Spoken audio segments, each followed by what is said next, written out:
व्यसनाचं मूळ हे मेंदूमधील रिवॉर्ड पाथवेमध्ये असतं. जेव्हा आपण कुठली पण चांगली गोष्ट करतो तेव्हा आपल्या मेंदूमधील या रिवॉर्ड पाथवेमध्ये डोपामिन नावाचं न्यूरोट्रान्समीटर स्त्रवतं.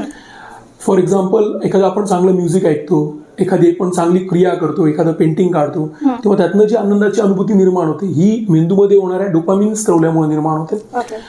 व्यसन कुठलीही व्यक्ती जेव्हा करते तेव्हा जो नैसर्गिक आनंद निर्माण व्हायला पाहिजे त्याच्यापेक्षा कित्येक पटीने ते डोपामिन स्त्रवलं जातं आणि त्यातून त्या प्रमाणामध्ये आनंदाची अनुभूती निर्माण होते.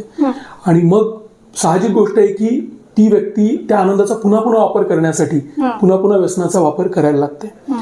जर तत्वज्ञानाच्याच भाषेतनं सांगायचं झालं तर एक एक्झिस्टेन्शियल व्हॅक्यूम ज्या व्यक्तींच्या जीवनामध्ये असतो, म्हणजे सोप्या भाषेत सांगायचं तर अस्तित्वातलं रिकामपण. जसं की आपल्या अपेक्षा असतात आणि आपली वास्तविकता जी ही भिन्न असते, तेव्हा बऱ्याचशा युवकांना काय होतं की स्वप्न मोठे आहेत मात्र त्या प्रमाणात प्रयत्न कमी आहेत, त्या दिशेमध्ये प्रयत्न कमी आहेत, मग कुठं ना कुठेतरी निराशा येते. आणि जर निराशेमध्ये आपल्याला माहिती आहे की जर आनंदाची अनुभूती पाहिजे तर आधीचा एक अनुभव घेतलेलाच आहे, त्याच्यामुळे ती व्यक्ती पुन्हा त्या व्यसनाचा वापर करण्याकडे तिची टेंडन्सी असते.